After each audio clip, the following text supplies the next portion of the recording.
2024 में एक क्वेश्चन पूछा गया था और यह क्वेश्चन 2019 से लगातार जो है यूपी बोर्ड में पूछा जा रहा है। क्लास 10th का है, ठीक है। और अब की बार भी ये क्वेश्चन 100% उम्मीद है कि पूछा जाएगा, ठीक है। यह क्वेश्चन या तो 2 नंबर में पूछा जाएगा या तो जो है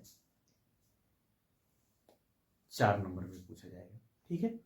क्वेश्चन हमारा है कि सिद्ध कीजिए अंडर रूट दो एक अपरिमेय संख्या है।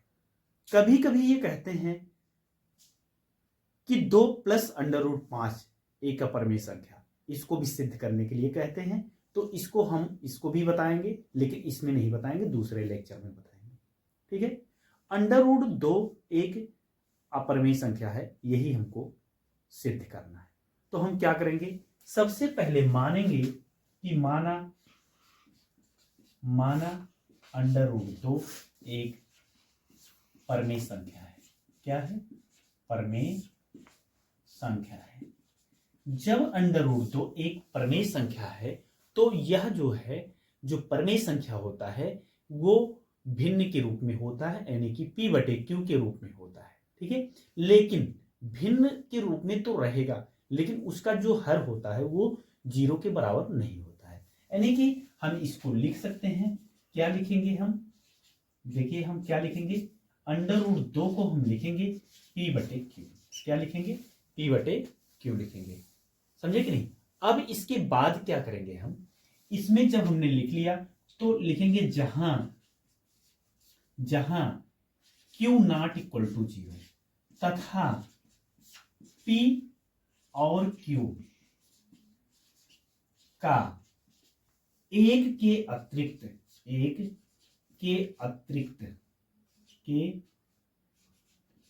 अतिरिक्त कोई उभयनिष्ठ गुणनखंड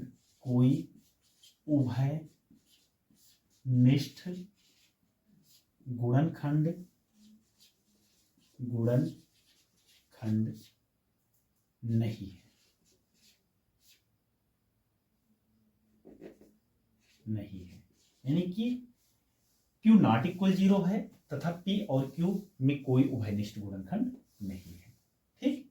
इतना हम लिख लेंगे। अब इसके बाद जब कोई उभयनिष्ठ गुणनखंड नहीं है तो यहां से हम बारी बारी से चेक करेंगे। क्या है, इनको त्रियांक गुणा कर लेंगे तो मिलेगा p = √2q। अब क्या करेंगे, दोनों पक्षों का वर्ग करेंगे, करने पर। तो दोनों पक्षों का हम वर्ग करेंगे तो वर्ग देखिए मिलेगा क्या, इधर मिल जाएगा p², इधर मिलेगा √2q² मिलेगा p² = 2q², इतना मिल जाएगा, ठीक है। अब हमने देखा, क्या देखा हमने देखा कि जो है, जो p² है वो 2q² के बराबर है। कहने का मतलब ये p² 2 से कट रहा है, विभाजित हो रहा है, ठीक है। लिखेंगे क्या, चूंकि p² 2 से विभाज्य है, अर्थात हम कह सकते हैं p² का एक गुणनखंड 2 है, ठीक है।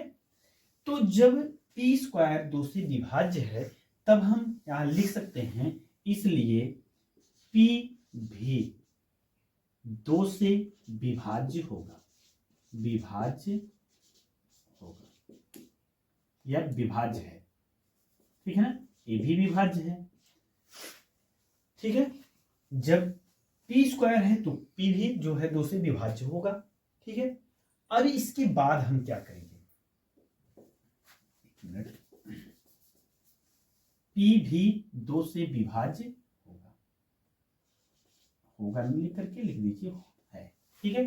अब इसके बाद हम क्या करेंगे, यहां पर लिखेंगे, क्या लिखेंगे भैया, हम लिखेंगे कि जो p है वो कुछ ऐसी संख्या हम मानेंगे जिनका एक गुणनखंड 2 रहे। तो यहां पर हम मानेंगे, क्या माना कि P इक्वल टू है 2K, 2K मान लो या 2C मान लो या कुछ ऐसा कुछ मानिए जिससे दो गुणनखंड उसमें रहे, यानी कि संख्या दो का एक गुणनखंड उसमें बने। अब देखिए क्या करते हैं, इनको हम समीकरण एक मानेंगे, तो हम समीकरण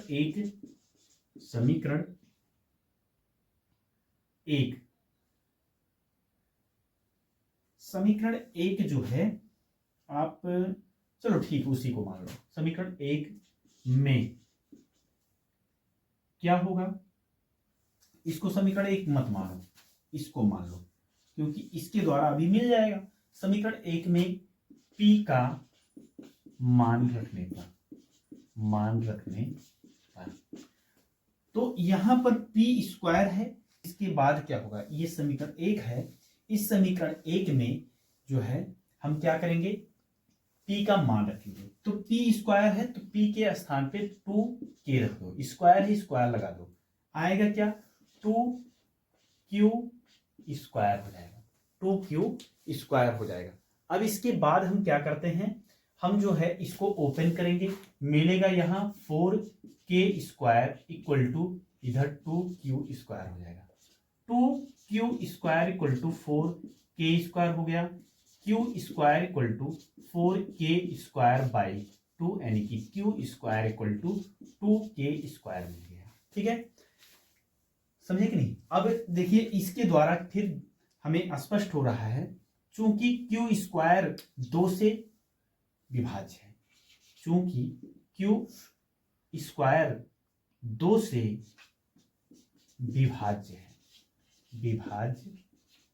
है, इसलिए Q भी 2 से विभाज्य है। ठीक है, इसलिए Q भी जो है 2 से विभाज्य है। ठीक है, अब देखिए क्या हुआ, हमने Q और P दोनों को देखा कि जो है 2 से विभाज्य है, अर्थात P तथा Q का एक गुणनखंड तो है, जो कि हमारी कल्पना की विपरीत है। ठीक है, लिखेंगे चूंकि P तथा Q में उभयनिष्ठ गुणनखंड 2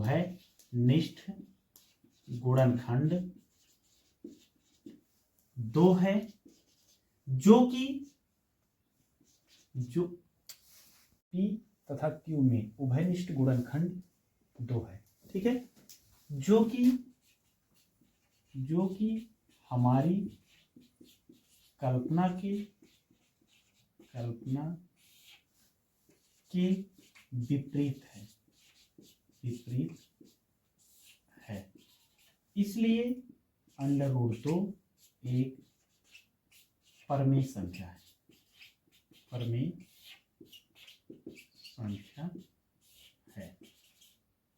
अपरमेय संख्या है। ठीक है, ये कथन हमारा सिद्ध हो गया।